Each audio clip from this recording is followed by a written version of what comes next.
Que Dieu vous bénisse.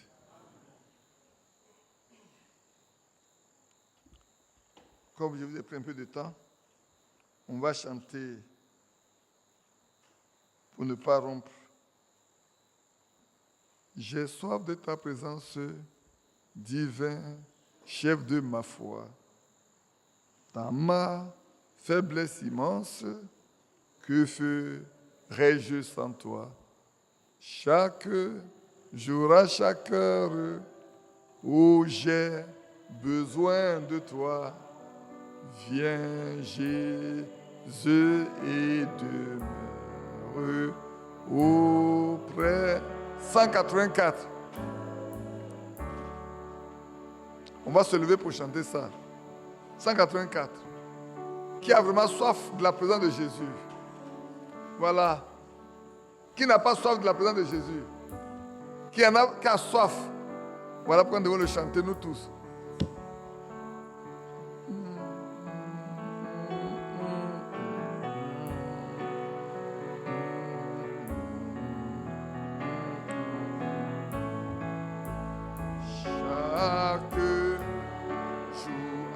Chaque heure où j'ai besoin de toi, viens Jésus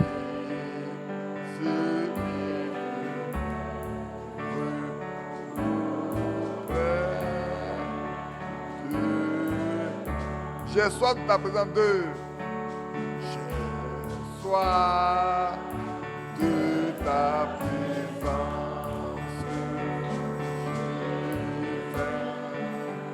Chef de ma faiblesse immense,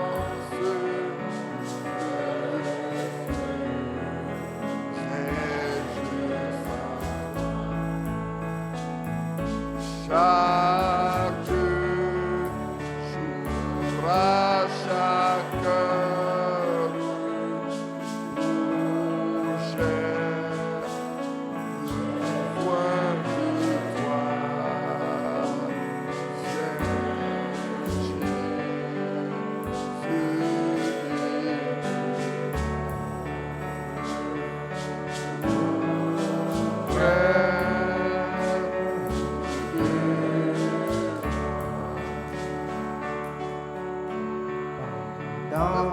non, des ennemis. On le reprend. Je ne vous sens pas ce soir, hein. Je ne vous sens vraiment pas.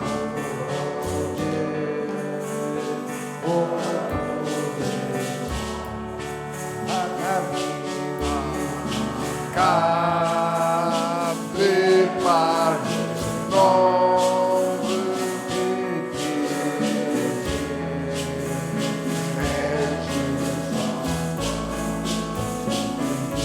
chaque jour, à chaque heure où j'ai besoin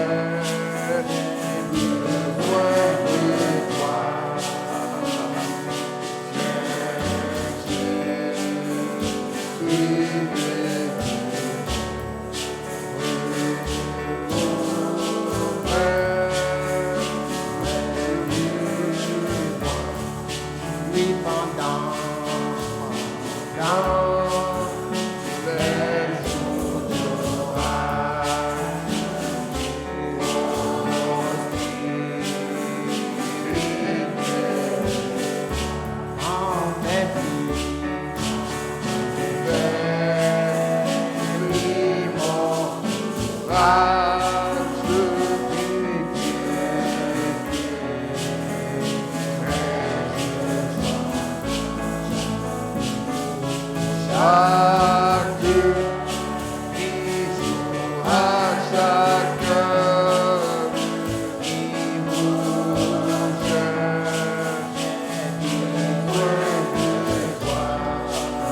chaque jour, à chaque heure, où j'ai besoin de toi.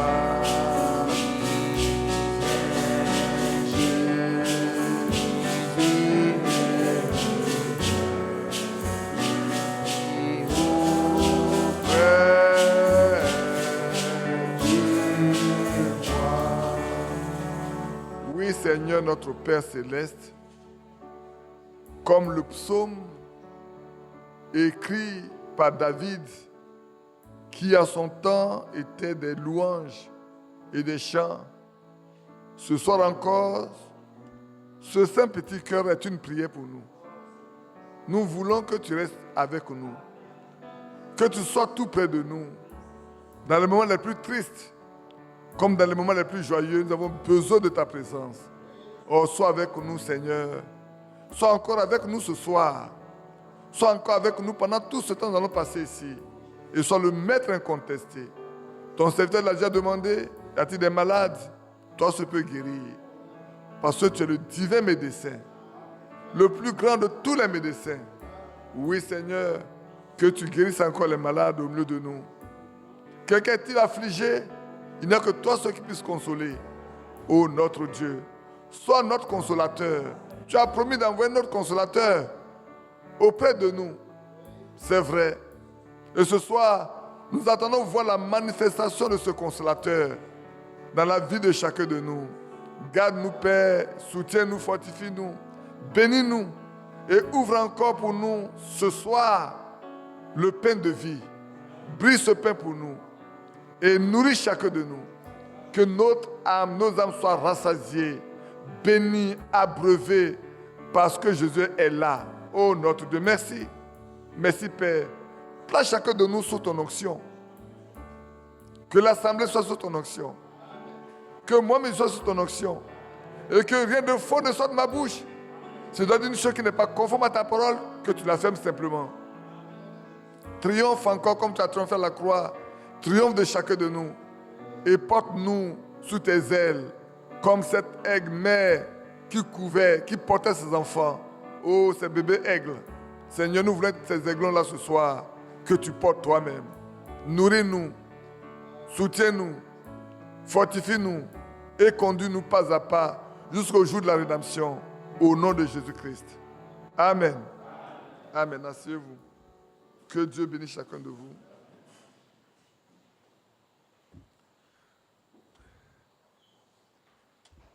Vous savez, nous sommes tous contents de nous retrouver ici.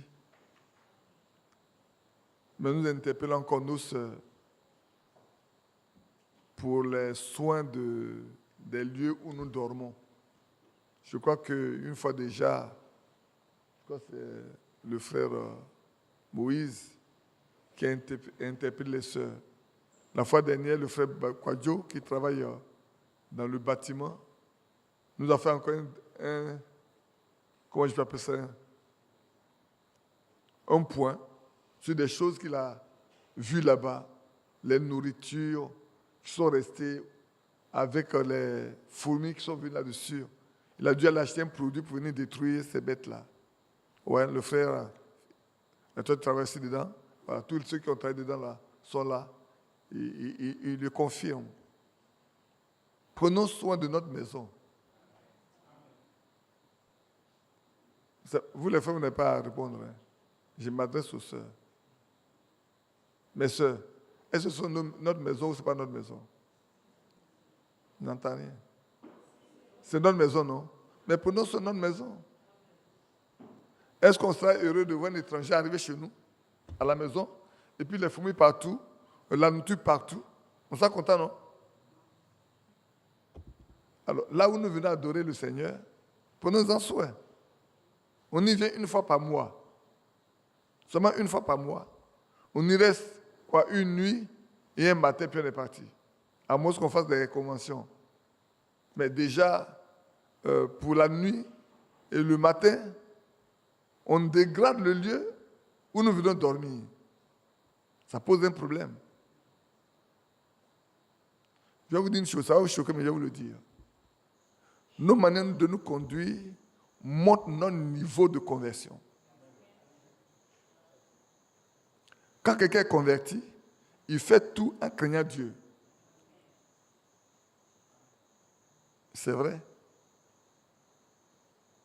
Il n'est pas négligent. Il n'est pas paresseux.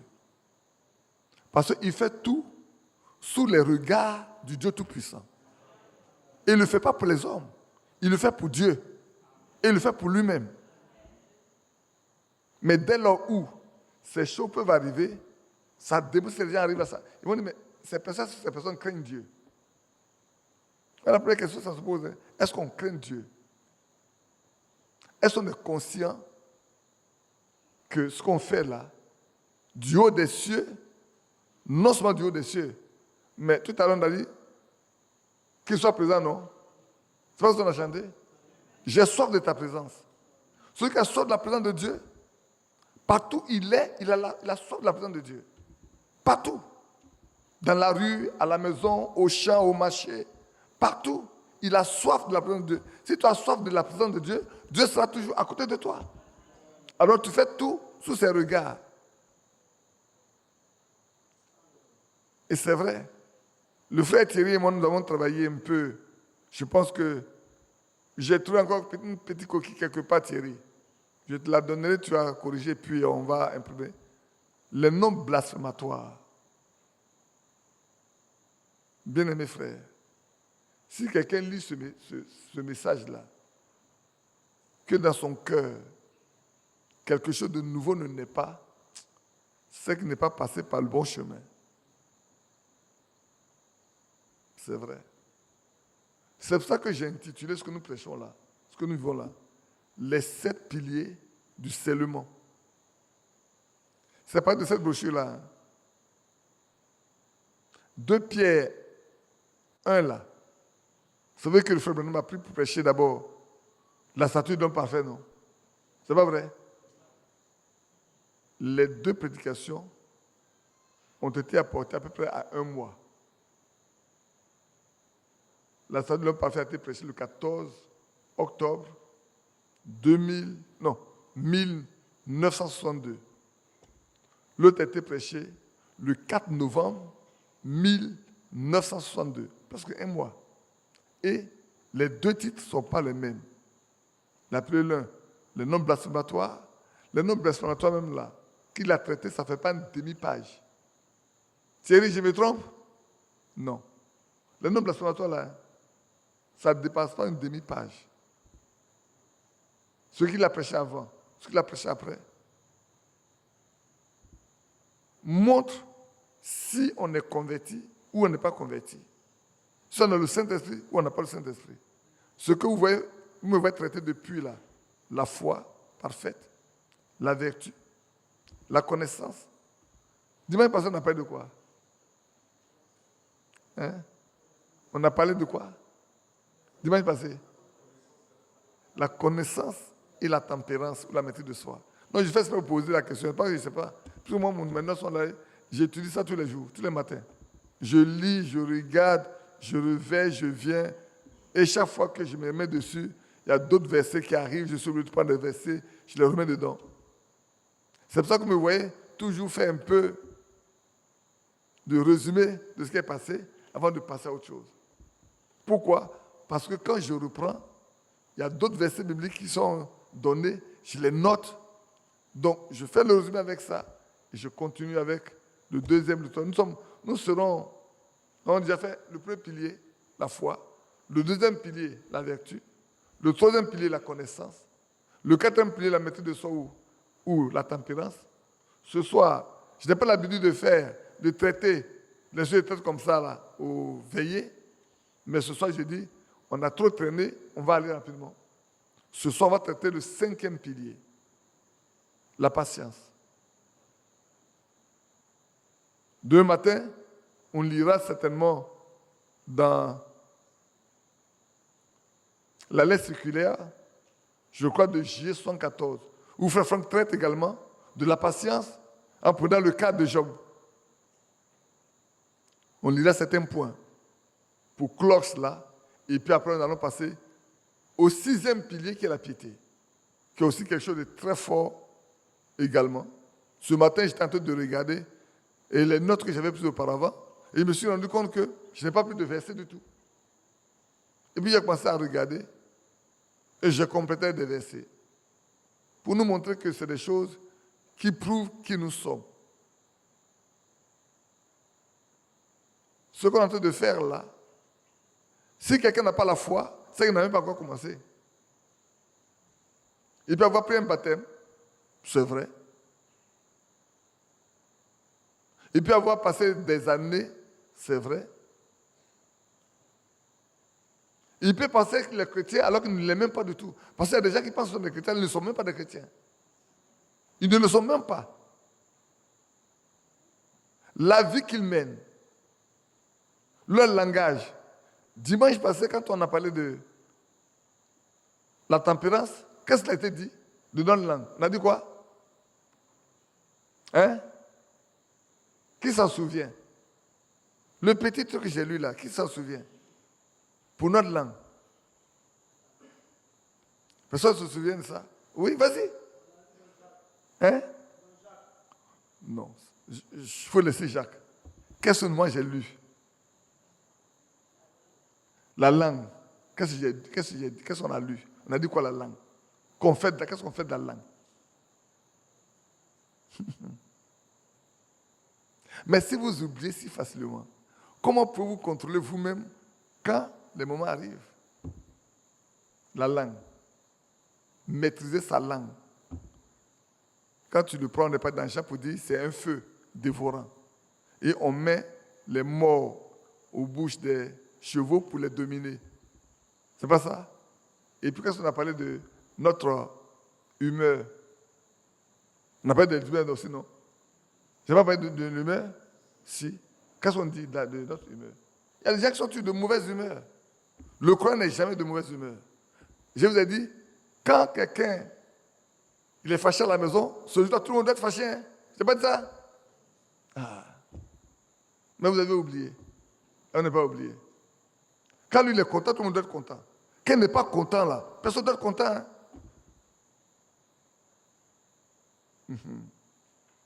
Et puis on a dit quoi d'autre encore?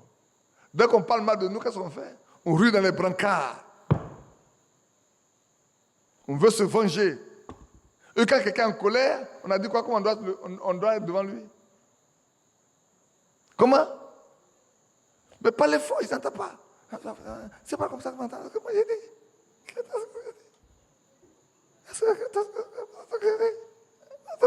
Non. Tu ris bien, ma petite fille. Que Dieu te bénisse. Quand quelqu'un est en colère, là, notre douceur devant la personne peut amener tout au calme. On manifeste l'amour devant lui. On est doux simplement. En face de la colère, là, vous ne partez pas dans le même sens que la personne. Je vais vous raconter une histoire. Une fois, et Ali n'est pas là, il y a Pierre là. Un frère de l'extérieur a envoyé un vocal à notre frère Ali Léon. Parla très mal de moi. Quand il a fini d'écouter, il m'a envoyé. Moi aussi, j'ai écouté. Quand j'ai fini d'écouter, j'ai renvoyé ça à celui qui a envoyé. Qui a compris ce que j'ai dit? Je prends le cas. Il y a Pierre écrit contre moi, mais il a envoyé à Badou. Quand Badou a fini de lire, il m'a envoyé. Quand j'ai fini de lire, j'ai renvoyé ça à Yapi. Quand il a écouté ça, il a dit à Yapi, à Badou, tu lui as envoyé ça pourquoi? Il dit, mais c'est pas de lui que tu as parlé. Mais il faut qu'il comprenne ce que tu as dit de lui. Pour qu'il se corrige. Alors que je n'avais rien à corriger. C'est juste des choses fausses. Ce n'est pas en Côte d'Ivoire, hein? Je parle de l'étranger. Et ce frère-là, il avait fait un songe avant. Dans son songe, il conduisait sa voiture, tranquillement. Et puis du coup, il s'est trouvé dans une forêt, il est égaré.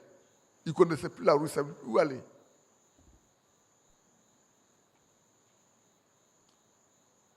D'après ce qu'il a dit, subitement il me voit, je le dégage je prends le volant, je le conduis jusqu'à la grande route, et puis je disparais.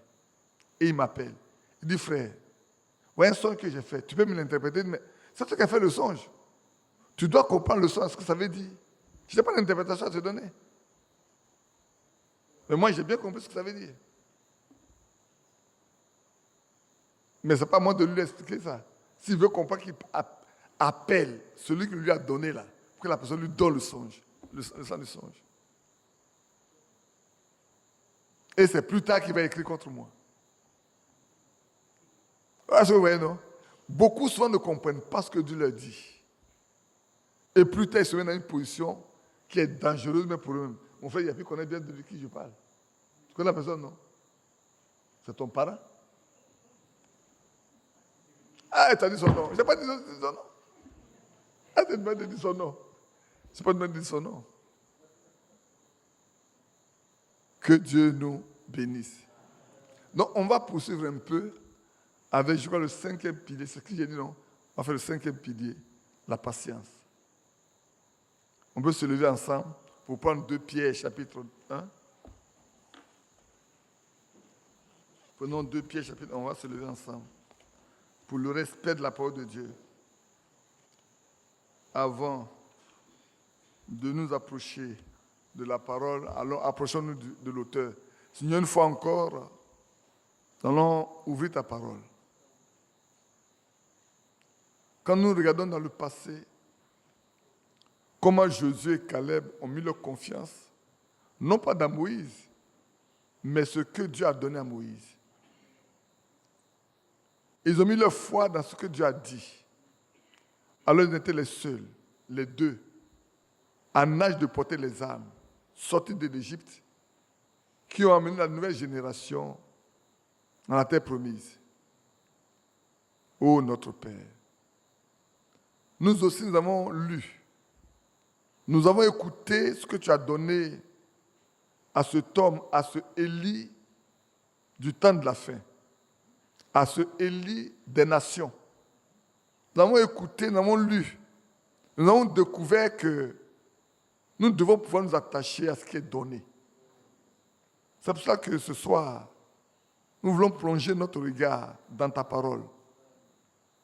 Viens et éclaire-nous. Viens et enseigne-nous. Viens et ôte nos cœurs toutes, qu'on peut dire cela, Père, incrédulité. C'est vrai. Viens et ôte cela. Que nos cœurs ne soient pas endurcis. Père, rends-nous nos cœurs. Donne-nous un cœur docile et bon pour recevoir ta parole. Tu as dit que cette parole-là, que nous avons en cette fin des temps, ou en ce temps de la fin, c'est la nourriture que tu as préparée pour les élus. Ce n'est pas pour tout le monde, mais pour les élus. Ce que tu t'apprêtes à apprendre à la maison, c'est pour eux.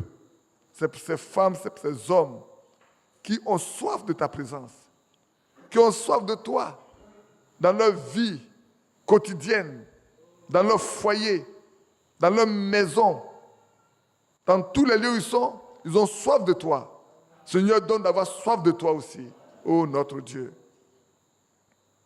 Ce soir encore, nous comptons sur toi. Nous nous remettons seulement dans tes mains. Ou notre intelligence, ou nos cœurs. La Bible de la révélation de ta parole est une lampe qui éclaire notre sentier. Oui, c'est vrai que ce soir encore, tu viens nous donner la révélation de ta parole. Parce que nous l'avons déjà lu. Pierre a dit, vous faites bien de prêter attention à cette parole prophétique qui brille dans ce lieu obscur comme une lampe. C'est vrai, nous avons reçu cette parole prophétique. Est-ce qu'elle continue de briller? Est-ce que nous faisons vraiment attention? Voilà où sont les questions auxquelles nous sommes confrontés. Viens à notre secours. Parle-nous encore, Seigneur. Parle-nous. Et bénis ta parole pour nous. Au nom de Jésus-Christ. Amen. Asseyez-vous.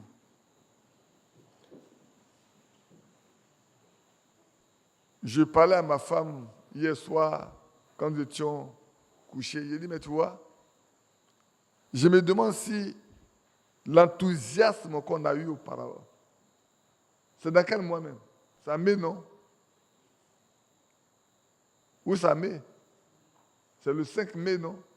Le 5 ou 6 mai? Thierry, toi qui es aussi à une mémoire.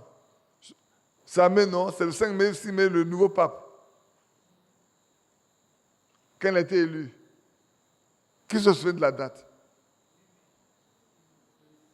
Hein, c'est 5 ici, non? C'est 5 mai? Ouais. Oh, certainement que le 8 mai, c'est exactement le 8 mai, oui. Et puis, c'est le 10 qu'il a fait son premier discours. Oh, je sais que toute la terre était en effervescence. Les croyants du message ont publié sur tous les sites, sur l'Internet, la prophétie de actes, comment on appelle ça? Les actes du Saint-Esprit. Le paragraphe 87. Comment? Oui, en 54, oui. Prêché en 54, annoncé depuis 54. Quand l'accomplissement a eu lieu, on voyait sur l'Internet là, peut-être les brandamistes, n'importe quelle personne, oh là là, ça a accompli, oh là là, ça a accompli, oh là là, le nouveau pape de l'Amérique est là maintenant. C'est fini, non? Est-ce qu'on voit beaucoup de choses encore écrites dessus? Il n'y a plus rien, non? Tout le monde est tombé bas. Il n'y a plus de vagues. La mer s'est calmée. C'est comme ça que beaucoup vont se rendre compte qu'ils sont vierges folles au jour de l'enlèvement. Ce n'est pas une question, ce n'est pas, comme quelqu'un dit, ce n'est pas 100 mètres. Hein. On n'est pas en train de courir 100 mètres ou 200 mètres. C'est une course de fond. C'est peut-être 1000 km, 2000 km qu'on est en train de courir. Hein. Alors si tu t'épuises dès le départ, là, tu n'arriveras pas à destination. Hein. Tu vas mourir en chemin, ton cœur va éclater en chemin. C'est pour ça que nous, on ne court pas, hein, on ne court pas beaucoup. On reste calme. Mais ce qu'on fait dans le calme, là, c'est de chercher, voir quelle est notre position actuellement à chaque fois qu'on avance. C'est le moment hein, de savoir où tu es arrivé avec ton Dieu. Alors, nous parlons de ces 7 piliers. Les 7 piliers, Frère Branham dit, pour que Dieu vienne te sceller, il faut que tu aies ces 7 piliers. Si tu ne les as pas, tu perds ton temps. Oh, il y en a qui peuvent dire, oh, ils sont nés de nouveau. Si tu es né de nouveau, tu dois avoir les 7 piliers. Si tu n'as pas les 7 piliers, tu dois comprendre que tu n'es pas né de nouveau. C'est pour ça que je lis les deux avec la nouvelle naissance. Tu es en train de travailler sur la nouvelle naissance. Il va finir rapidement les noms blasphématoires. Et on va imprimer également. Vous devez naître de nouveau. Il faut que vous naissiez de nouveau. Et puis après, on va vous remettre entre les mains en sa présence. Je sors de sa présence. En sa présence. Veut dire que chaque jour, tu dois te rendre compte que tu es dans sa présence. Et dans sa présence, lisons Ésaïe 6. Je laisse ce que j'ai dit là un peu de côté. Venez avec moi Ésaïe 6. Venez avec moi dans Ésaïe 6. Avant de repartir dans 2 Pierre.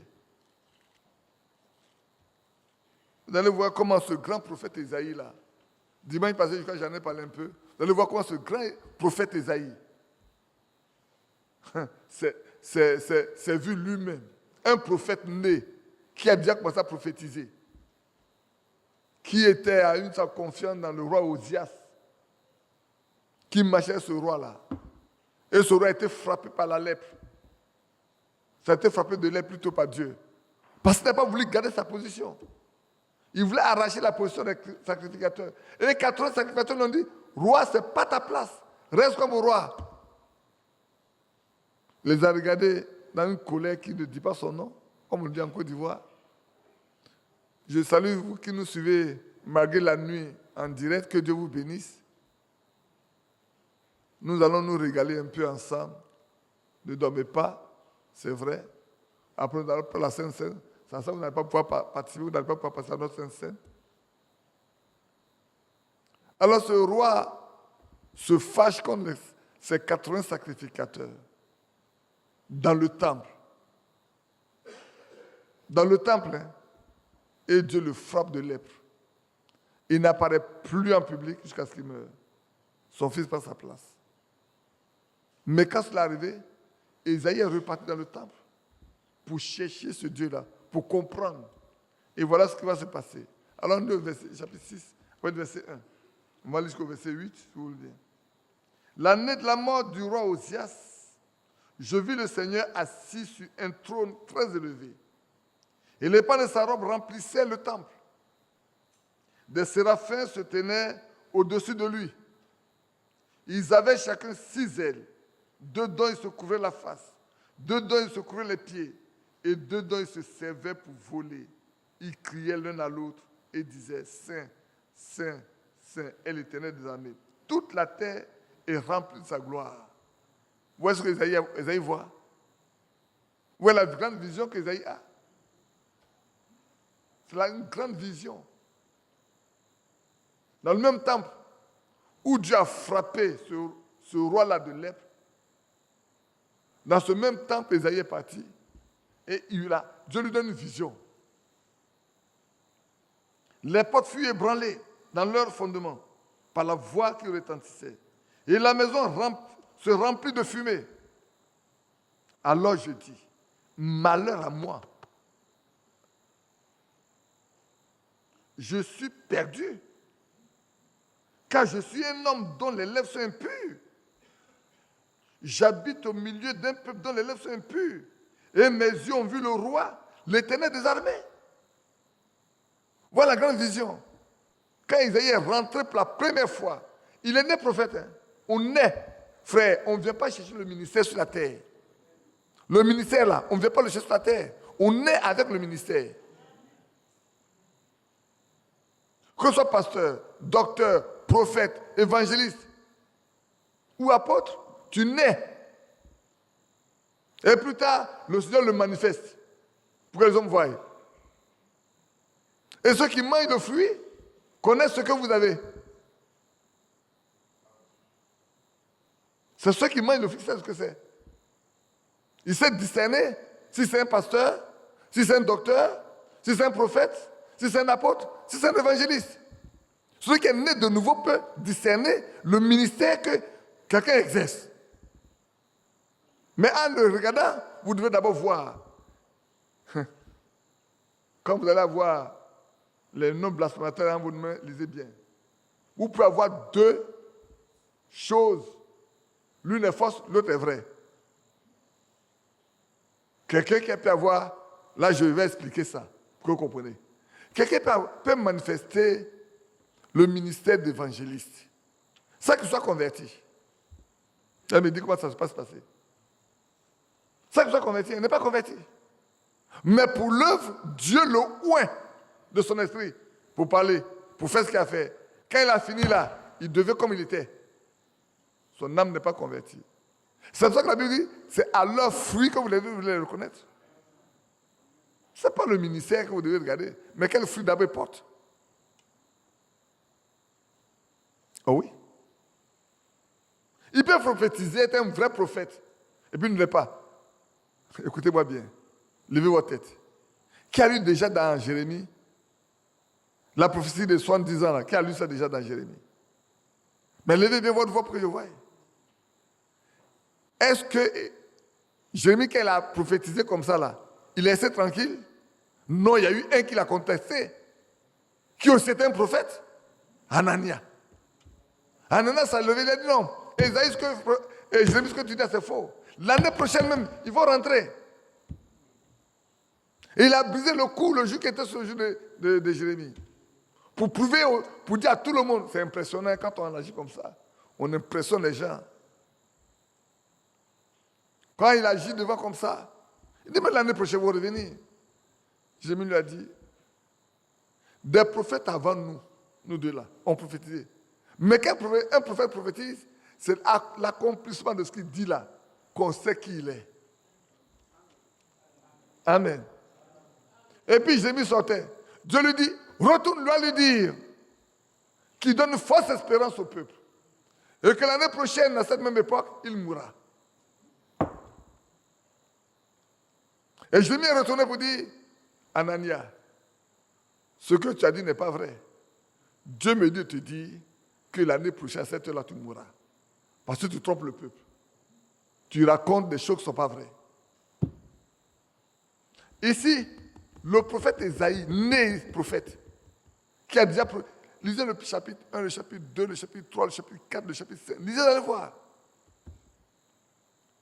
Mais quand ce roi est mort, frappé par la lèpre, frappé de lèpre, dans le même temple, et c'est dans le même temple que Dieu se révèle à lui. Il voit le conseil de Dieu. Il voit le Dieu lui-même. Sa robe, tout remplit, tout l'espace. Et les séraphins sont là, qui volent, qui passent. Regardez, les séraphins, ils ont 6 ailes. 2 couvrent leur face, 2 couvrent leurs pieds en guise d'humilité. Mais ces hommes, ces gens, ces anges qui n'ont jamais péché, l'autorisation ne leur est pas donnée de voir la face de Dieu. Mais Ésaïe, un humain, un pécheur, comme le dit lui-même là, il a dit, j'ai vu le Dieu Tout-Puissant. Je lis ça. Il dit, voilà. Je le relis. Je lis ça pour que vous voyez bien. Le verset 5 dit, alors je dis, malheur à moi, je suis perdu. Parce que quand vous partez dans Deutéronome, dans Exode, et même dans Dieu, on dit on ne voit pas Dieu et vivre. C'est pour ça que Dieu ne s'est pas montré à Moïse. Dans l'homme là, quand Moïse a voulu voir Dieu, il dit, si j'ai trouvé grâce devant toi, laisse-moi te voir. Il dit, on ne veut pas me voir. Mais je vais passer, je mettrai ma main sur ton visage, tu verras mon dos. Le grand Moïse, il n'a pas été permis de voir Dieu face à face. Même devant le buisson Adam, il a entendu la voix, il a vu le buisson. Notre Dieu est un feu dévorant, c'est vrai, mais il n'a vu aucune représentation de Dieu vivant. Est-ce qu'il l'a vu? Mais quand il est monté sur la montagne, 40 jours, où Dieu lui donnait la loi, l'étape, oui.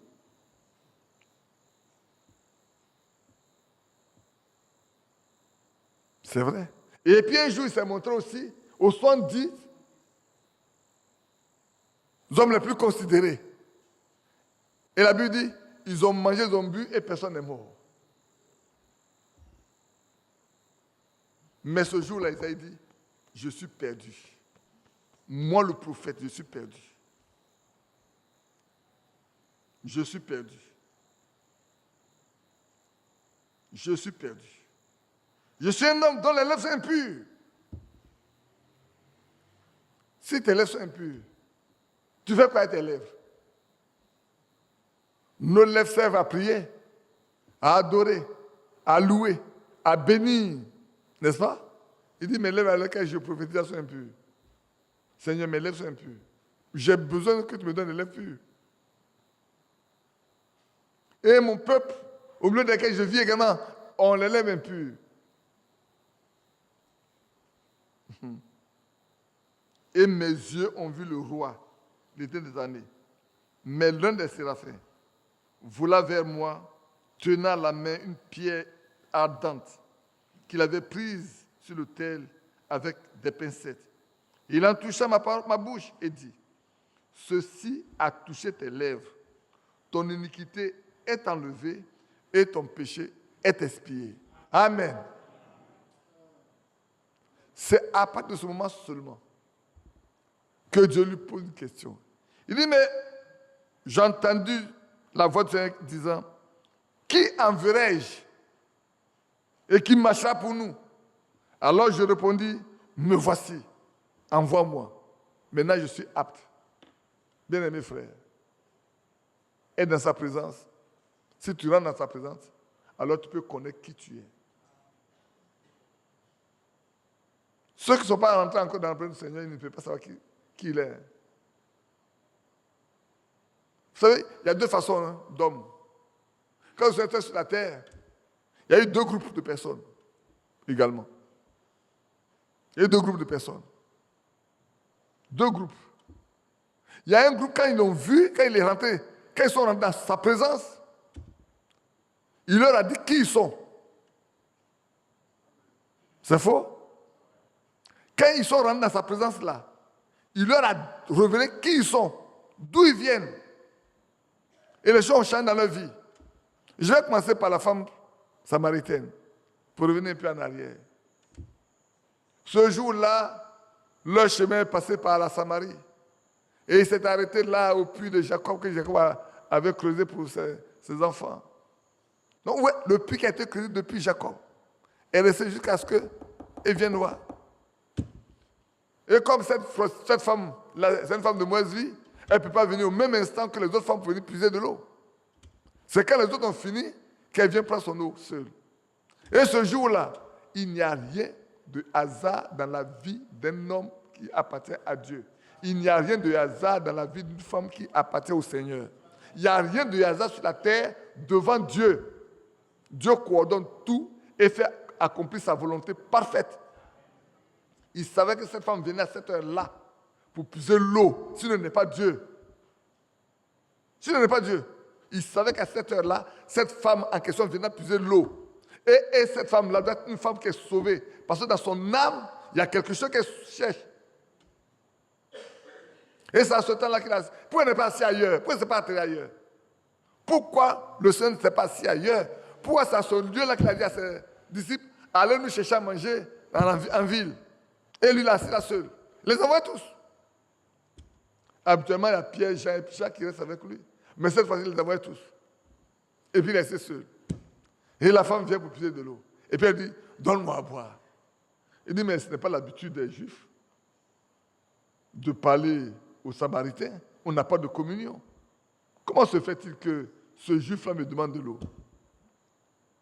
Il dit, mais si tu savais à qui tu avais affaire, c'est toi plutôt qui va lui demander de te donner à boire. Il dit, mais tu n'as rien pour puiser de l'eau, comment? Il dit, va me chercher, va m'appeler ton mari. Oh. Il dit, je n'en ai pas. Il dit, mais tu as raison. Tu as raison de dire que tu n'as pas de femme, tu n'as pas de mari. Tu en as eu 5. Et celui avec qui tu es n'est pas le tien. Est-ce que tu as dit, c'est vrai? Oh là là. Ça suffit à cette femme, dans la présence de Dieu, de connaître son état. Elle dit, mais on nous a dit que quand le Messie viendra là, ce qu'il fera, c'est ce que tu fais. Il dit, je le suis, moi qui te parle. Oh, c'est bon, hein? C'est bon de passer dans sa présence. J'ai soif de sa présence. J'ai soif de ta présence, divin, chef de ma foi. Est-ce le chef de votre foi? Il faut qu'il soit le chef de votre foi, frères et sœurs. Les cantiques là, il y a des gens qui ont écrit des cantiques inspirés parce que c'est leur expérience personnelle. Oui, frère. J'ai laissé mon message de côté. Hein. J'ai laissé mon message de côté. Après, on va faire la Sainte Seine. Oh, peut-être je vais parler pendant encore 10-15 minutes, puis on fait la Sainte Seine. On a le temps. Peut-être quelqu'un en a besoin. Je ne sais pas.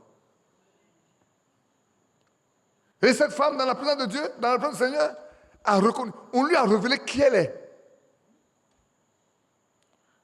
Alors que les pharisiens ne reconnaissent pas qui est Jésus, alors que le Sanhédrin ne connaît pas qui est Jésus, cette femme-là, pourtant, Jean-Baptiste lui a dit, c'est lui l'agneau de Dieu qui a le péché du monde. Hein. Je suis venu pour vous le manifester. Il dit, tu n'es pas Élie. Tu n'es pas le prophète. Qui es-tu alors? Pourquoi te baptises-tu? Il dit, celui qui m'a envoyé baptiser m'a dit, celui sur qui tu verras descendre le Saint-Esprit comme une colombe, c'est lui l'agneau de Dieu qui ôte le péché du monde. C'est lui le Messie.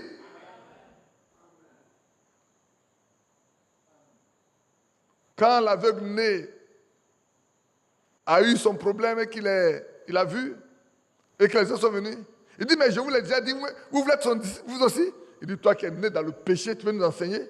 Qu'est-ce qu'il dit? Mais lui, il n'est pas dans la présence de Jésus. Il sait que Jésus est. Les autres ne peuvent pas dans leur présence de Jésus ne vaut rien. Mais la présence de Jésus dans la vie de cet homme est quelque chose de grand. Parce que cela donne de voir clair. Pendant 40 ans, il était aveugle. Il était avec eux. Rien ne s'est passé. Mais à quelques instants, ça suffit pour que la vie lui soit donnée. Et quelques instants, dans la vie de cette femme, lui permet d'aller dire à toute la population, venez voir un homme qui m'a tout dit. N'est-il pas le Christ? A priori, on pourrait dire, mais attends, cette femme-là, cette prostituée-là, elle vient nous raconter quoi? Mais toute la vie s'est levée. Les gens ont couru pour venir vers Jésus. Au moment où il venait, la femme est partie, venait, c'est dit, viens. Il dit, bon, viens, moi, j'ai à manger la nourriture que mon père m'a donnée. Il dit, mais quelqu'un d'autre est-il venu lui donner à manger? Non, quelqu'un n'est pas venu lui donner à manger. Il a une bonne nourriture. À cet instant que toute la population arrive. Est-ce qu'on l'a laissé partir? Frère, on l'a laissé partir? Lisez dans Jean 4.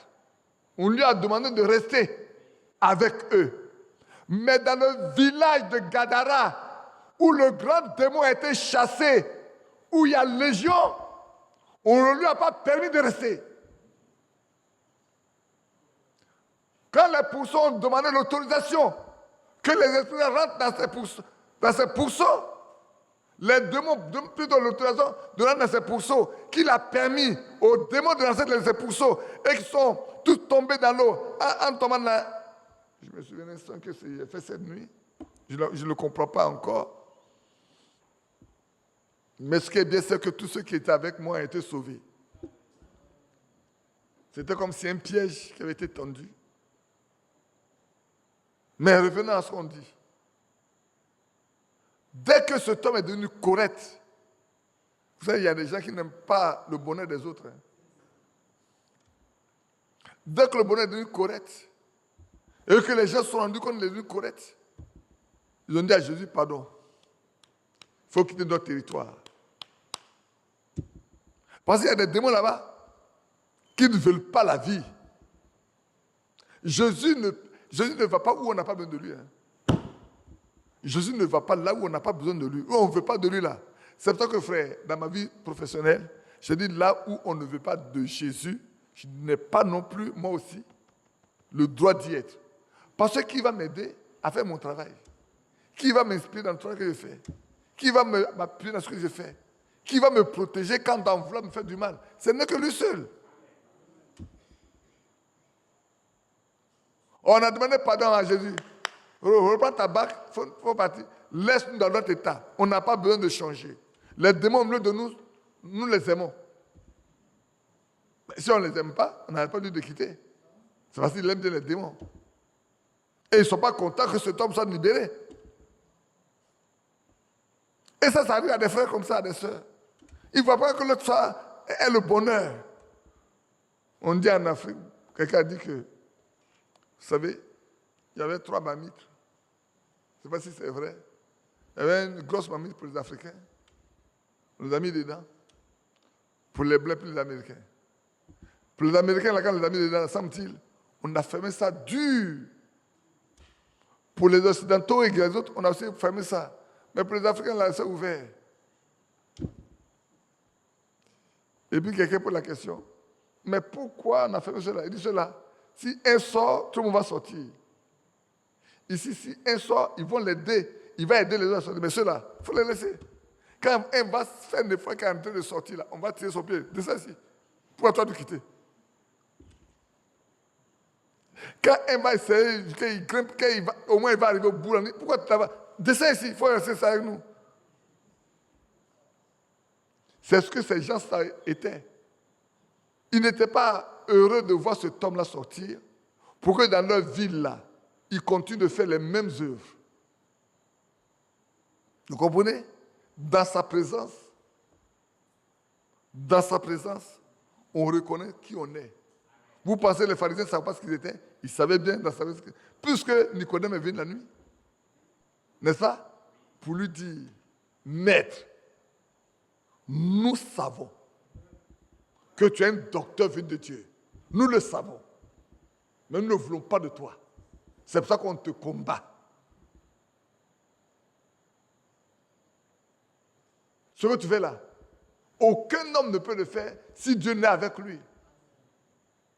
Oh, les hommes aiment bien être flattés. C'est une bonne chose, non? Jean 4, les gens aiment bien flattés. Ils pensaient que Jésus est de ce genre-là, qui aime bien se flatter. Non, il n'en a pas besoin. Il dit, Nicodème, Je vais te dire une chose. Si un homme ne naît de nouveau, il ne peut comprendre le royaume de Dieu. C'est quel langage encore ça? Il dit, comment on peut naître quand on est vieux comme moi là? Est-ce qu'on peut rentrer dans le sein de la mer pour renaître? Il dit, c'est quelqu'un de naît d'eau et d'esprit. Il commence à expliquer. Hein? D'abord, il a dit, il faut que vous naissiez de nouveau.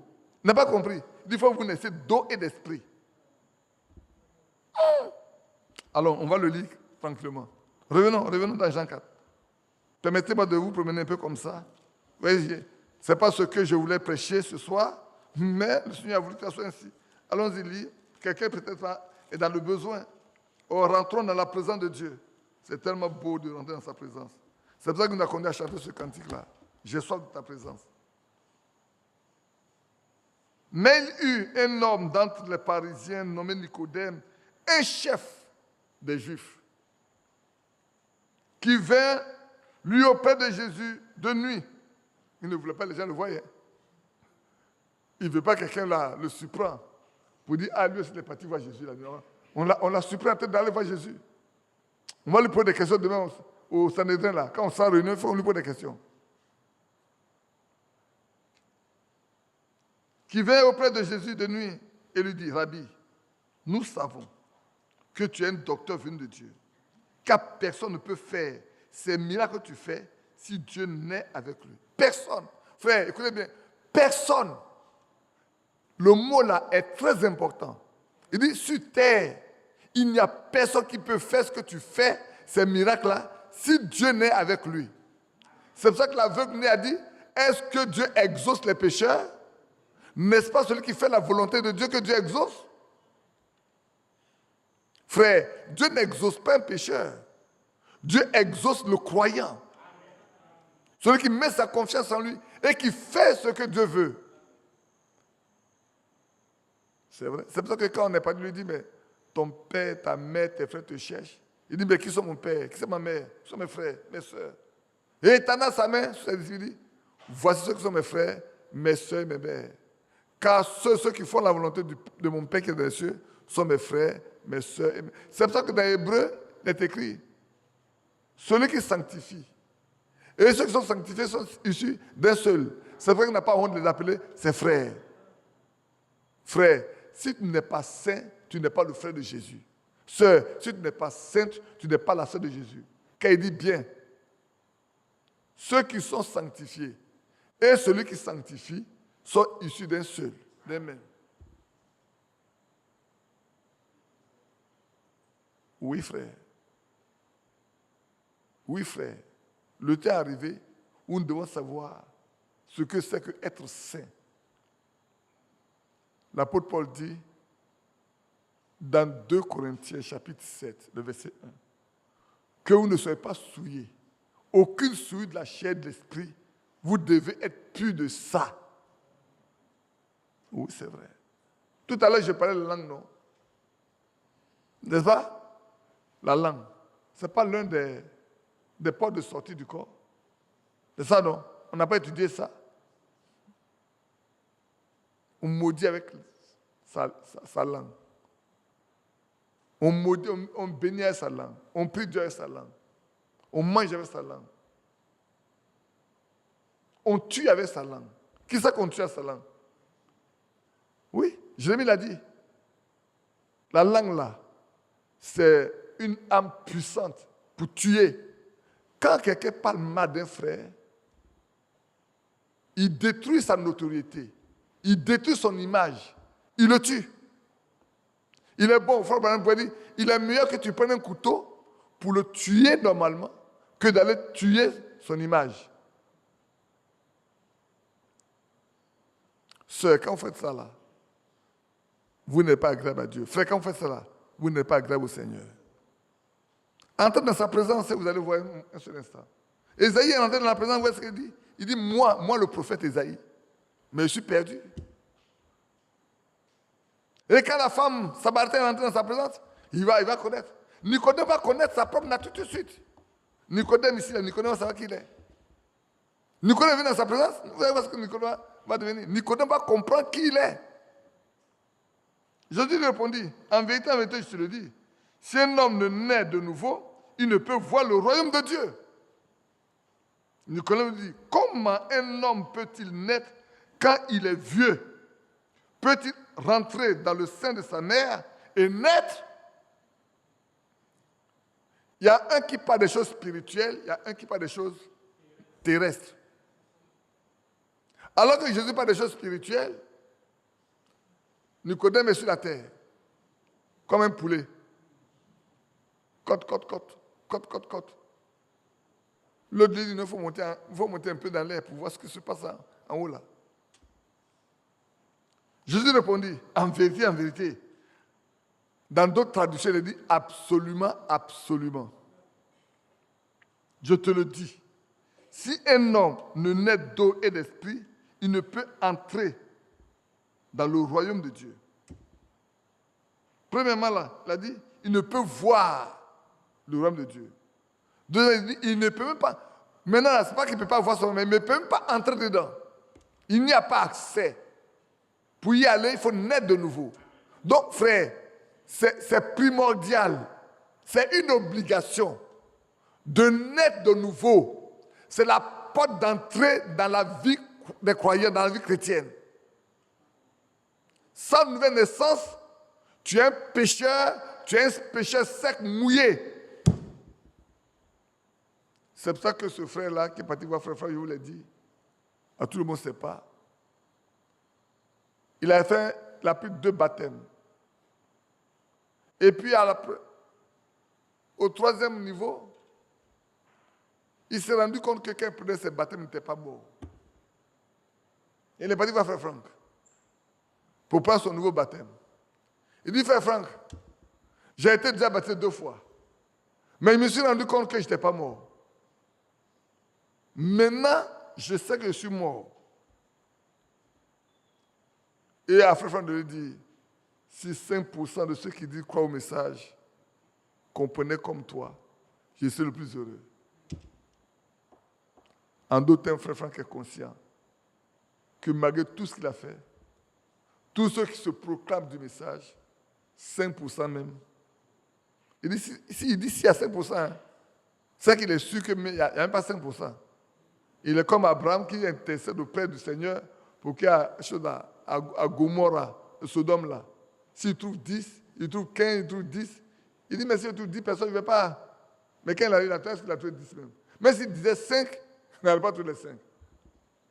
Mais 10 te dit, mais s'il trouve 10 personnes, je ne vais pas détruire. Mais quand il est arrivé, il a trouvé combien? 3. Ce n'est pas 4, hein, c'est 3. Par ceux qui sont sortis de Sodome et Gomorrah, il n'y a que 3.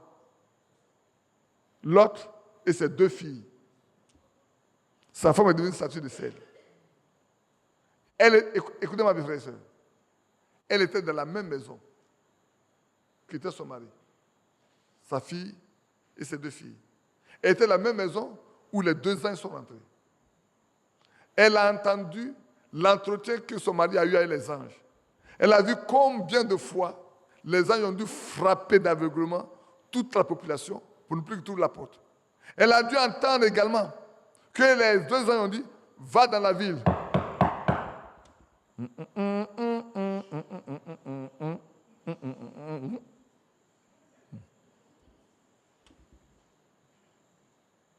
Elle a dû entendre également les 2 anges dire à son mari, n'as-tu pas d'autres personnes dans la ville? Va, fais-les sortir. Il est parti parler à ses filles et à ses gendres, qui l'ont pris pour un homme qui plaisante. La femme de Lot était là. Elle a bien entendu ça. Dans tout ça là, je m'imagine, son cœur tremble. Tous ses bijoux, ses pagnes, ses ceci, ses amitiés. Elle va les laisser. Dieu est trop bon pour détruire. Dieu est trop bon pour détruire. Ceux qui sont venus, est-ce que c'est Dieu qui les envoie vraiment? Mais tu as vu là, tu vois bien qu'ils les ont frappés d'aveuglement. Les gens ont cherché la porte là en vain. Et ils ont fait sortir de là pour aller parler à ses gendres. Ils n'ont pas pu mettre la main sur Job, sur l'autre. Pourtant, auparavant, il dit, si tu ne fais pas attention, on va te faire pire qu'à ces hommes-là. Mais maintenant, l'autre sort. Et il va parler à ses gendres. Il y a ses filles. Personne ne met la main sur lui. Oh, c'est bon d'être croyant. Hein? Vous voyez comment il a été protégé? Pour être passé devant les anges là, il a été protégé. Ils l'ont mis en mission. Si on le met en mission, on te protège. Qui a compris? Et vous n'avez pas écrit Amen. Quand Dieu met quelqu'un en mission là, Dieu le protège, quelles que soient les circonstances. Quand Dieu a mis Pierre en mission, et qu'on voulait tuer Pierre, l'a mis en prison, Dieu l'a protégé. Quand Dieu a mis Paul en prison, pas en mission, quels que soient tous les stratagèmes qu'on a pris pour tuer Paul, ça n'a pas réussi. Quand Dieu te met en mission, reste tranquille. Tu n'as pas à te défendre. Dieu te défend. Comprenez ça, frère? Quand dans la présence de ces anges-là, il est sorti, il a ouvert la porte. Il n'a pas été volatile. Il a ouvert la porte. La porte que les gens ont cherché pendant tout le temps, ne pas pu voir. L'autre a ouvert la porte. Il a fait ça derrière lui. Et puis il a passé au milieu d'eux. Il est parti chercher ses gendres. Non, venez, mes filles, venez. Ceux qui sont venus là, ils sont venus de la part de l'Éternel. Ils sont venus détruire cette ville. À cause du péché qui règne. S'il vous plaît, venez, sortons. On l'a pris pour un homme qui plaisante. Frères, sœurs, voulons-nous être considérés comme des croyants? Comportons-nous bien devant les personnes qui nous environnent. Montrons bien notre foi. Prouvons bien qui nous sommes. Pour qu'on ne nous prenne pas comme des hommes trop légers. La Bible dit que vous marchez avec circonspection. Pas comme les hommes qui sont inconsidérés. Quand tu es comme inconsidéré, quand tu parles, ta parole est inconsidérée. On ne te prend pas au sérieux. On ne te prend pas au sérieux. Mais Dieu a décidé de détruire tous ceux qui sont souillés. Parce que si les enfants de Lot et ses gendres sont rentrés dans cette vie-là, se sont aussi souillés, ils ne peuvent pas sortir de là. La femme de Lot regardait à tout ce qui est naturel qu'elle va abandonner. Elle va tout perdre. Quand même elle est sortie, elle n'est pas arrivée loin. Son cœur était encore derrière. Il ne pensait pas à ses filles, ni à ses... Non. On pense qu'il pense à son or, à son argent, à ses... Il n'a pu rien prendre. Elle n'a pu rien prendre avec elle. Elle a dû tout laisser. Parce que tu as dit, mais où tu déménages pour aller? Madame Lot, tu déménages pour aller où? Mais là, ils sont obligés d'aller, bras ballants. Sauve-toi pour ta vie. Sauve-toi pour ta vie, frère. Sauve-toi pour ta vie, sœur. Sauvons-nous pour notre vie. Être dans sa présence. Quand vous allez lire cette prédication, vous allez voir. Être dans sa présence. Je n'ai pas encore fini avec les autres. Hein. Donc, Lot est passé là. Il a été sauvé. La femme samaritaine, cette femme impure, a envoyé le salut.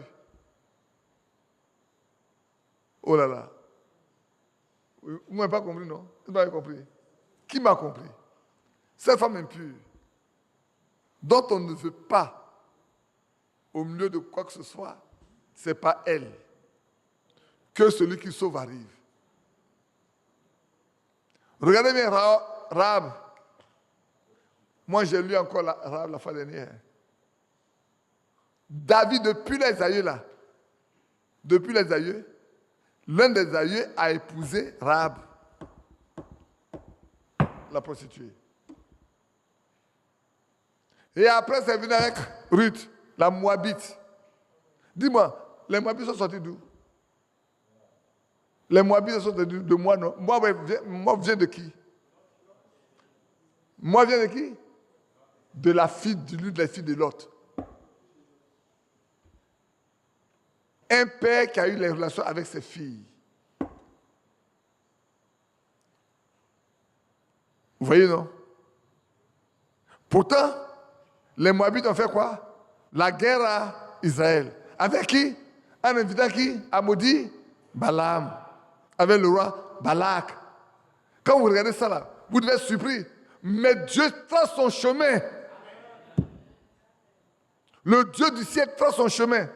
Ce qui n'est pas considéré devant les hommes, Dieu fait de ça quelque chose de puissant pour lui. Oui, frère. Oui, frère. Oh, la Samaritaine.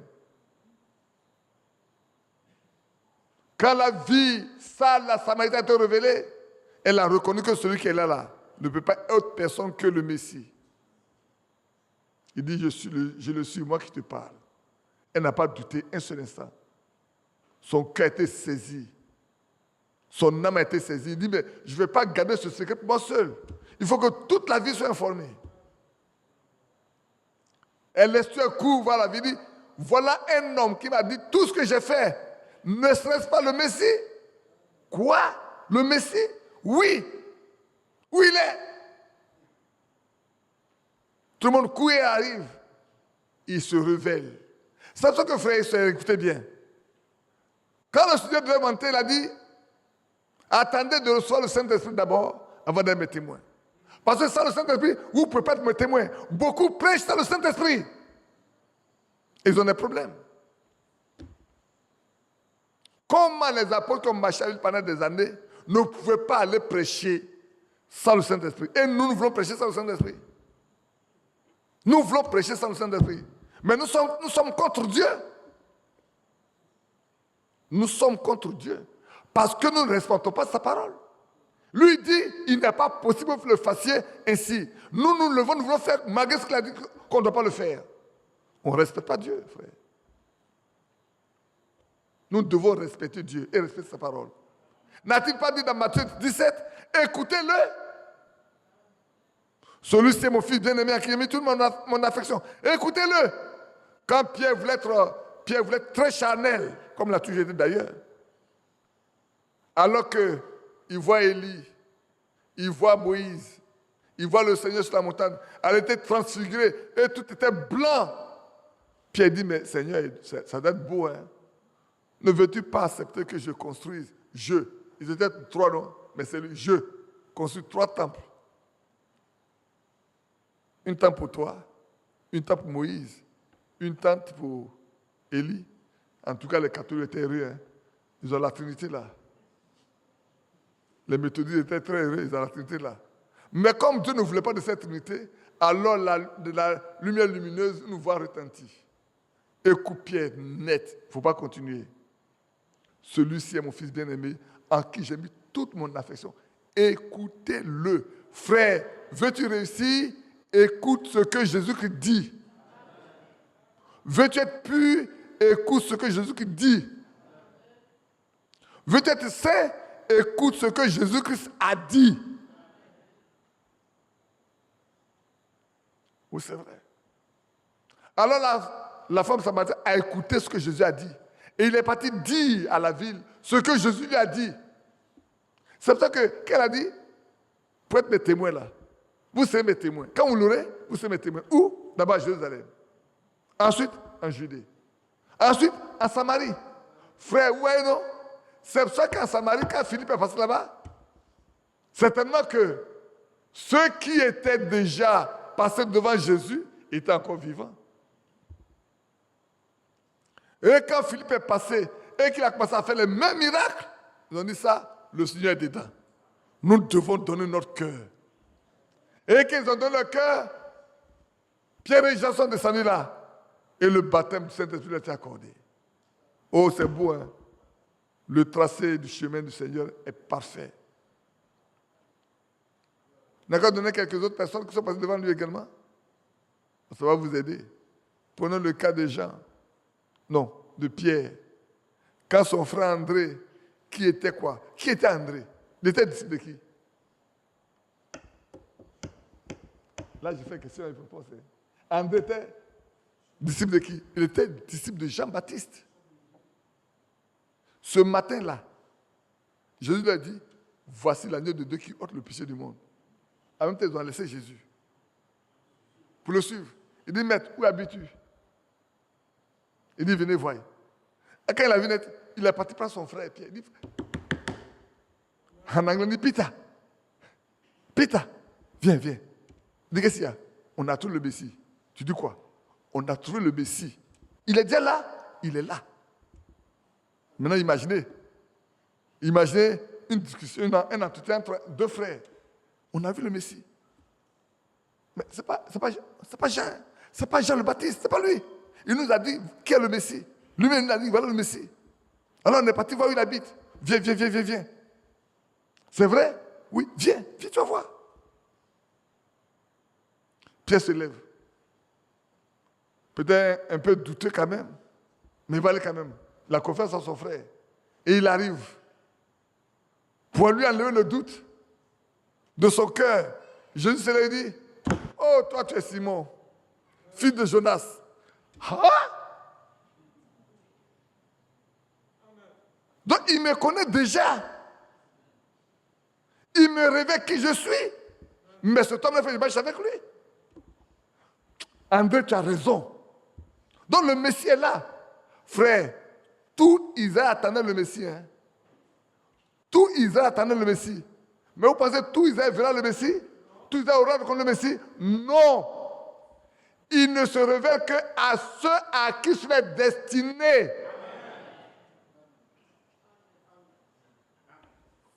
C'est pour ça que, frère, la suite, pour aider Pierre à mieux comprendre, il n'est pas monté dans une autre barque que la marque de Pierre ce matin-là. Quand il est arrivé au bord, il y a eu beaucoup de barques, mais il est rentré dans la barque de Pierre, il dit avancez un peu à nous. Et là, il a prêché, quand il a fini, il a regardé dans la barque, il n'y a pas de poisson, il n'y a rien du tout. Vous n'avez rien attrapé, il dit non, il dit avancez un peu à l'eau profonde et lancez votre filet. Quand il a lancé le filet, que le filet est plein, rempli, Pierre est tombé telle facile devant sa fille, dit je suis un pécheur, retire-toi de moi. Oui, frère, quand on est dans sa présence, on sait qui on est. Il faut rentrer dans la présence de Jésus pour savoir qui tu es. Bien-aimés frères et sœurs, ne restez pas comme ça. Priez jusqu'à ce que vous rentrez dans sa présence. Et vous allez changer. Les choses vont changer pour vous. Votre cœur va changer. Oui, frère. L'amertume va sortir de votre cœur. La méchanceté va sortir de vous. Les médisances vont sortir de vous. Oui. Les calomnies vont vous fuir. Pourquoi? Parce que vous avez une nouvelle nature.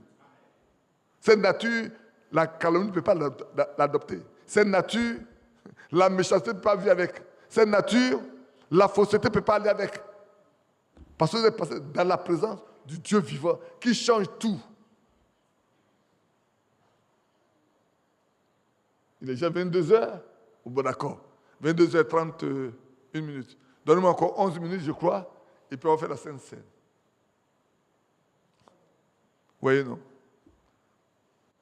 Tout joyeux, bénissons le Seigneur. Chantons et célébrons ses louanges. Adorons avec foi le Sauveur. Nous joignons aux célestes phalanges. Gloire à Dieu, gloire à Dieu. Que ce chant retentisse en tout lieu.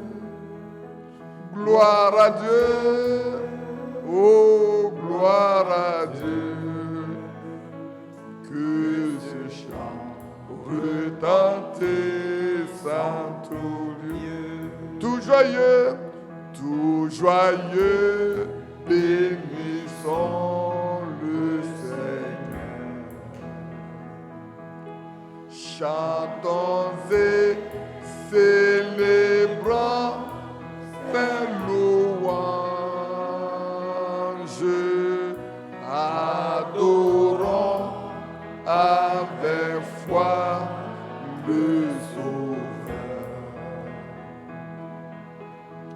Nous joignons aux célestes phalanges.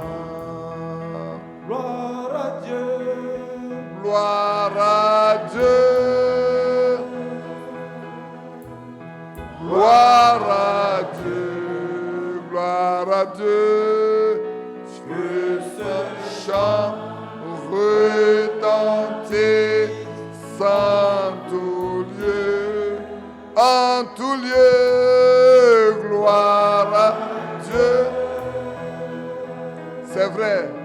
Gloire à Dieu.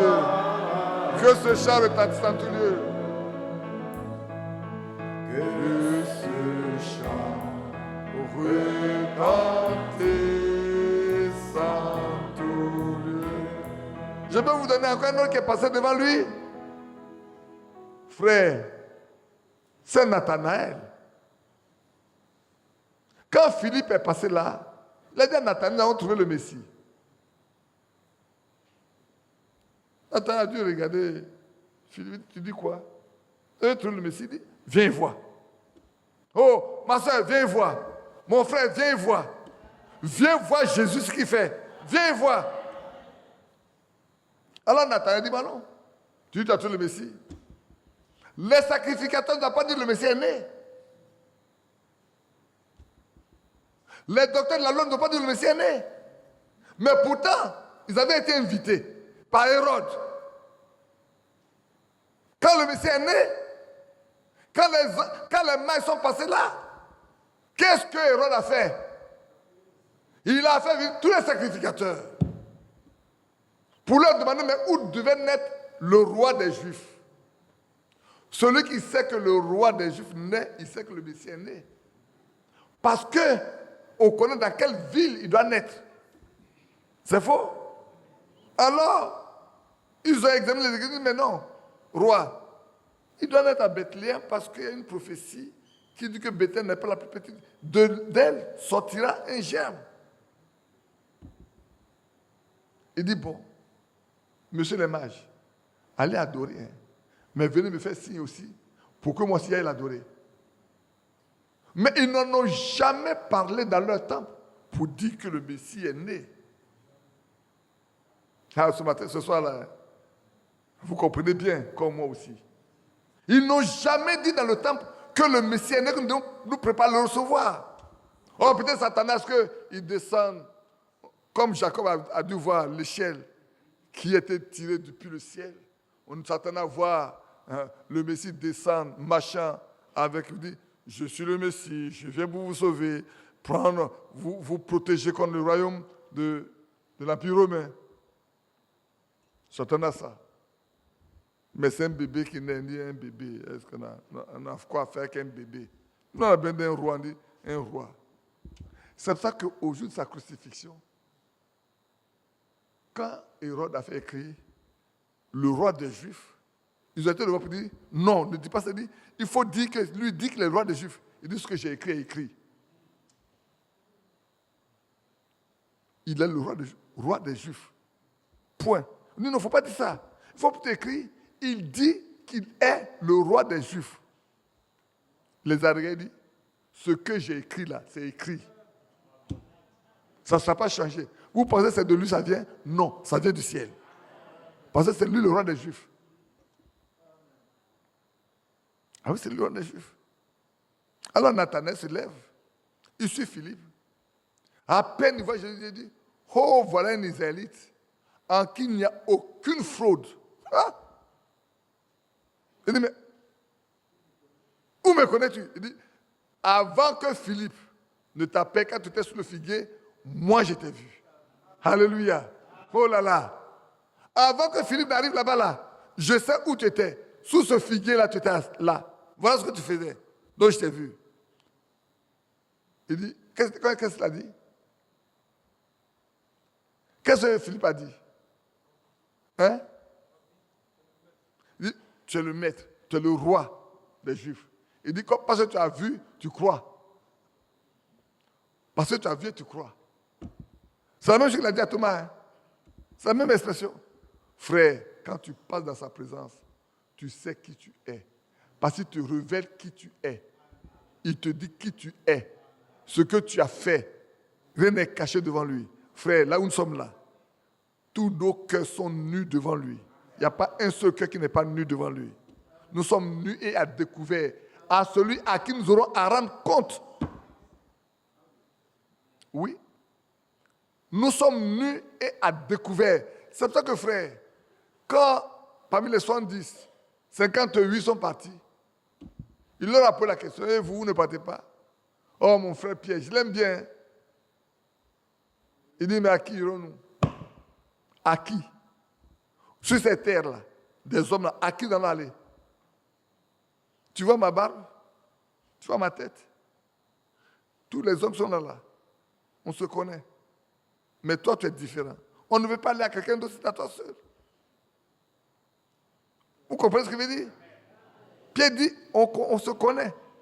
Les sacrificateurs, les docteurs de la loi, les scribes, les sadducéens, nous connaissons, nous tous. À qui on va avoir confiance? Qui a quoi? Toi, tu as la parole de la vie.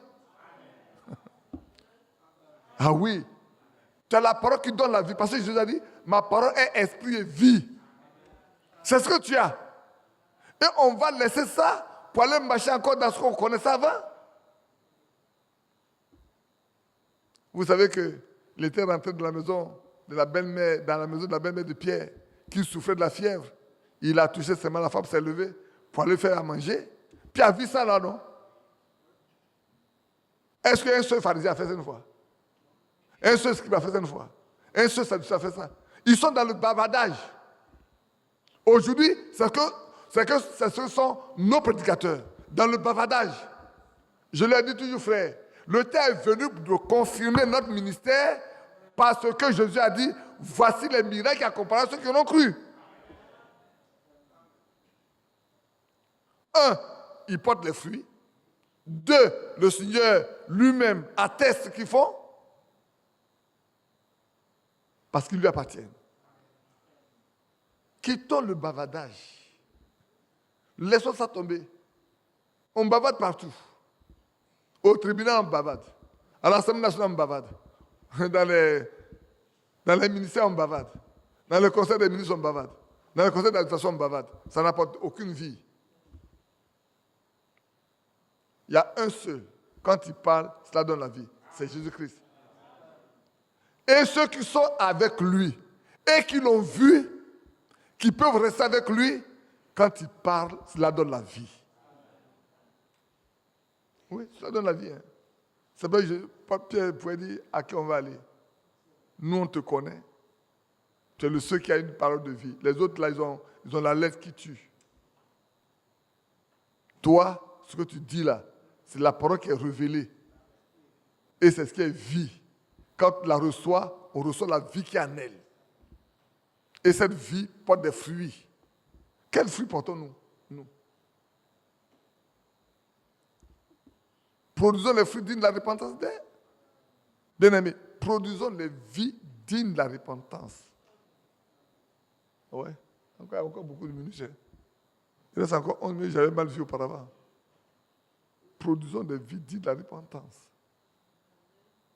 Bien-aimés frères et sœurs, le temps est arrivé où nous devons produire des vies dignes qui prouvent que nous sommes repentis une fois. Vous vous souvenez bien dans Acte 3, l'apôtre Pierre a dit aux Juifs, repentez-vous et convertissez-vous pour que vos péchés soient pardonnés. Alors vous connaîtrez un temps de rafraîchissement, dans l'attente de recevoir celui qui est au ciel, que le ciel reçoit, jusqu'au temps où toute chose va être rétablie. Frères, les choses ont été rétablies. Dans notre époque, nous sommes témoins. Nous voyons les prophéties s'accomplir. Des choses qui ont été dites des millénaires avant nous s'accomplissent. Ce qui est dit, juste, dans notre dimanche passé, il y a posé la question, ce dimanche, il y a posé la question. Qui est né avant 54? On avait trouvé que 3 personnes. Je pose la question. Qui est né avant 54 ici? Il doit y avoir un. Adjibi? Bon, il y a un pour 54. Bon, il y a un pour 54. 1954, tu n'es pas né avant 1954? Tu as quel âge maintenant? Tu es dans quelle année? Toi, tu es plus vieux que moi, non? Je ne comprends pas. Tu ne dors pas aussi, non? Tu ne dormais pas. Tu es né avant 1954, non? Avant 1954. Tu es né avant ça, non? Oui. Donc tu es né avant 1954. Qui d'autre encore peut se joindre à lui? Il y a un qui est au fond là-bas. Je ne le vois pas bien, c'est cela. Ah, d'accord, c'est ma vieille mère là. Oui, si. Donc ça fait encore 3. Hein. Hier, c'était 3, aujourd'hui encore, c'est 3. Vous voyez, tout le reste, ça, c'est des bébés. Pas seulement des bébés. Hein.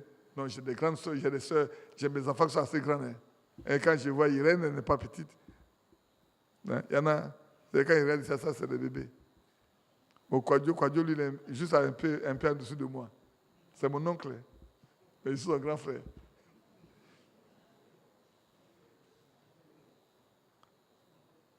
Alors lui, c'est mon petit frère.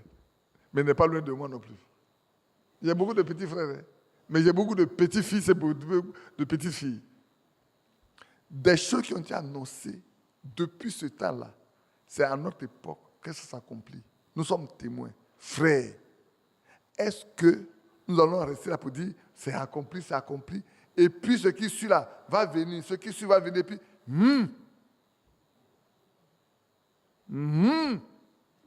le matin te lève là. Où est Yapi? Il n'est pas là. Où est Moïse? Il n'est pas là. Hein? Et puis Badi vient. Badi, toi, tu n'es pas parti? Toi qui prêchais fort là, tu n'es pas parti? Ne vous en faites pas. Moi, j'ai déjà mon ticket. Je ne vous raconte pas des histoires. Hein? Moi, j'ai mon ticket. Hein? Dieu m'a donné mon ticket, il me l'a confirmé. J'ai mon ticket. C'est pour ça que je prêche. Frère, je vais vous dire une chose. Sinon, je n'allais jamais prêcher. Ce qui est écrit là, j'allais le respecter jusqu'à ce que Dieu me donne. Je vous dis, Badou est là. Sa femme, Thérèse, est là. Quand tu as cité, est-ce que j'exhortais? C'est toi, Corentin, qui exhortais. Je n'exhortais pas. Je refusais ça. Vous savez pourquoi je refusais ça? Parce que le frère Assez-Christ a fait un sort sur moi. Que j'étais à la chair, je versais de l'eau sur des frères, et alors il y a eu des séparations.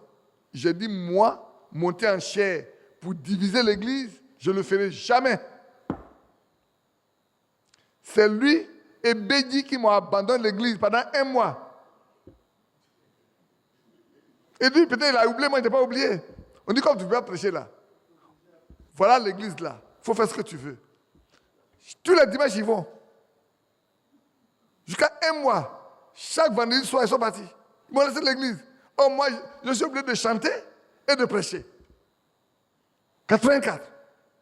Après de octobre 84, je prêche dimanche, je prêche samedi, je chante samedi, je prêche samedi. Je chante dimanche, je prêche dimanche. Pendant 1 mois. Et quand maintenant les choses ont commencé à aller bien, ma dernière prédication a envoyé la division. C'est à ce temps que Jérémie s'est levé. Parce que c'est moi qui payais tout faire la Sainte Seine. Et je lui ai dit, Jérémie, je ne fais pas de Sainte Seine parce que l'église est divisée, je ne fais pas de Sainte Seine. Je ne vais pas tuer les frères. Là, il était encore dans l'église. Mais quand j'ai prêché, que je ne connais aucun homme qui soit impudique au milieu de nous, parce que l'impudicité, c'est une vie bestiale. Jérémie a pris des frères et puis il est parti. Et j'ai commencé à observer. Maintenant, je vais vous dire qui je suis. Aujourd'hui, je vais vous dire qui je suis. C'est pour ça que vous êtes dans Badou est avec moi. Hein. On se bat tous les jours. Mais on est toujours là, dans la foi. Et du bon côté. Et du bon côté. Répétez, hein? Écoutez bien, et du bon côté. Ce que je prêche là, je ne prêche pas ça pour tout le monde. Je prêche seulement pour ceux qui sont censés être enlevés. Écoutez-moi bien. Je ne suis pas particulier, mais je prêche uniquement pour ceux qui sont destinés à l'enlèvement. C'est mon frère, mon fils Balou avec qui j'étais. Je vais vous révéler quelque chose. On était au Libéria ensemble. Depuis lundi, on est venu jeudi. C'est ça, non? Et c'est là qu'il m'a dit une chose. Est-ce qu'il est là, le frère? Il n'est pas vu ce soir, non? Il est là? Il n'est pas là. Alors, il y a un frère qui vient au milieu de nous. Il est toujours en polo. C'est ça, non? Comment? Et quand on était encore au Koweït, ce n'est pas les Koweïtiens, hein? Du coup au Koweït. Parce que là-bas, il y a Maroc, puis il y a Koweït. Puis il y a quoi encore? Hein? Il y a Israël là-bas aussi. Algérie. Jérusalem. Ils ont Jérusalem. C'est pas la guerre là-bas là. Alors ce frère a quitté Koweït pour un seul mot. Il dit qu'il est arrivé dans cette église-là. Mes deux frères, quand ils prêchent, c'est simple, on comprend bien. C'est pas long, c'est court. Mais il y a celui-là, qu'on appelle Badi là. Franchement, il fatigue les gens. Lui se prêche long, c'est qu'ils sont longs. Et puis les choses difficiles, il prêche. On ne comprend pas. Mais il était embêté. Il n'est pas bêté, hein. Il est embêté. Qui comprend? Les bêtés disent sont les meilleurs. C'est ça, non? Bêtés. Quand ils parlent anglais. C'est ça, non? Les bêtés. Hey, vous qui parlez anglais là. Bêtés, you. Bêtés, ou non? Voilà, bêtés, ou non? Voilà, bêtés, you.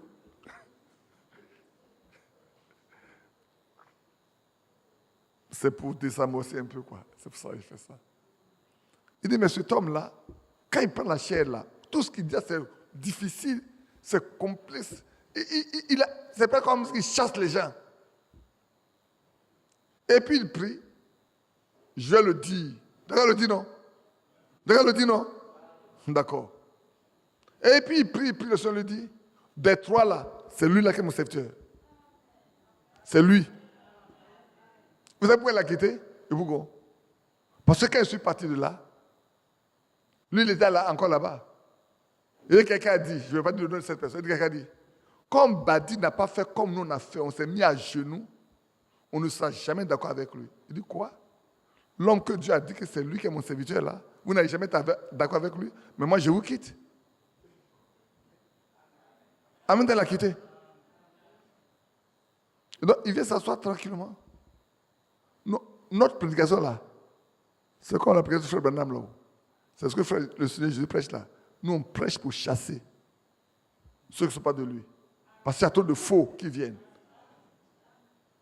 Dans ce que vous allez lire là, il a dit, même dans cette église de Jeffersonville, on va prêcher le Saint-Esprit.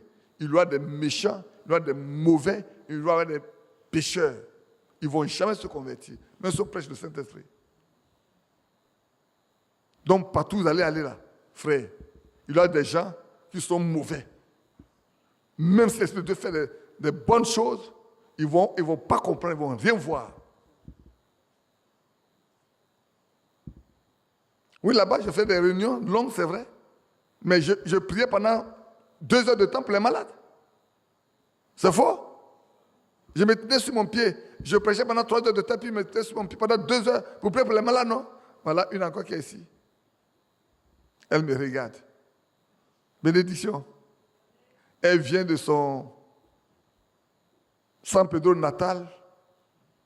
Elle regarde l'église et dit, mais cette fois-ci, cette chose-là, Seigneur, je veux connaître qui est ton serviteur. Elle est là, je lui ai dit ce qu'elle a dit. Elle dit, quand je m'en irai à l'église là, si j'oublie les thèmes là, il faut me dire. C'est la dîme, non? C'est sur la dîme. Et quoi d'autre? Hein? Comment? Voilà. Qu'il parle à la fois des anciens et de la dîme. Je mets à l'église là. Pour que je sache que c'est lui qui est ton serviteur. Il arrive à l'église, c'est encore le méchant là qui est à la chair. On dit je suis méchant. Non, je dis c'est le méchant qui est à la chair. Le méchant prêche jusqu'à qu'il s'arrête. Comme aujourd'hui, il a oublié ce qu'il doit prêcher là. Il arrête. Et puis il commence à payer de la dîme. Quand elle a commencé à payer de la dîme, elle s'est levée. Se tenait debout. Quand elle a commencé à payer des anciens, alors c'est grave, elle a commencé à pleurer. Un seul lui dit, mais pourquoi tu pleures? Tu ne sais pas pourquoi elle pleure. Elle a reçu la réponse à ses questions. Ce qu'elle a demandé là, elle arrive dans son cœur et dit, moi aussi Dieu m'écoute. Parce que quand ça arrive à ce comme ça, on dit, moi aussi Dieu m'écoute. Voilà une autre séance qui dit, Dieu moi aussi m'écoute, il me connaît. Oui frère, oui sœur, vous devez arriver là. Nous devons en arriver là, frère. Ce n'est pas le temps de bavarder beaucoup. Hein. C'est le temps où nous devons laisser Dieu travailler au milieu de son peuple. Même si on vous dit toute la vérité, il y en a qui ne vont pas croire. Mais ils sont assis là toujours. Mais c'est quand l'enlèvement va avoir lieu là, qu'ils vont comprendre. Quand l'enlèvement va avoir lieu, ils vont comprendre. C'est déjà trop tard. Frère, l'enlèvement, c'est une seule fois. Hein? Ce n'est pas 2 fois. Ce n'est pas une maladie qu'on soigne et puis on est guéri.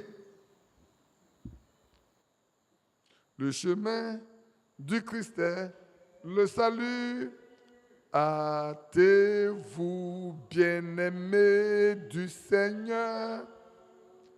Cette voie est étroite, pénible, mais confiez-vous au bon Sauveur Jésus. Et si l'ennemi vous fait rage, jamais ne cherchez la vengeance. La couronne est si belle et si douce qu'elle chante vos cris et vos pleurs en joie. Et si l'ennemi vous fait rage, jamais ne cherchons la vengeance. La couronne est si belle et si douce qu'elle chante vos cris et vos pleurs. Le chemin, une fois encore, levez-vous, on va chanter ça. Le chemin de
donne le micro à frère Kwasi là-bas, il va prier pour nous.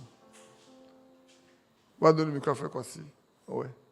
Qu'il prie pour nous avant qu'on ne passe à la Sainte Seine. Qui a compris ce qui a été prêché ce soir? Vous voyez, je n'ai rien préparé. Ce que j'ai préparé, c'est ici. Hein. Ce que j'ai préparé là, je n'ai rien dedans. Le Seigneur sait pourquoi ça doit être ainsi. Pour que quelqu'un ne dise pas, oh non, c'est prémédité. Rien n'a été prémédité. Rien n'a été préparé auparavant. Comprenez bien, c'est le temps où chacun de nous doit être dans la présence continuelle de Dieu. Vraiment continuelle. Même le cantique qu'on a chanté, je ne l'ai pas préparé depuis la maison. C'est quand j'étais ici que j'ai regardé, j'ai vu. J'ai soif de sa présence. Oui, ayons soif de la présence de Dieu. On aime bien chanter ce cantique-là, comme un cerf atterré, brame. Que nous soyons comme une brebis qui soupire après les eaux paisibles que Dieu donne.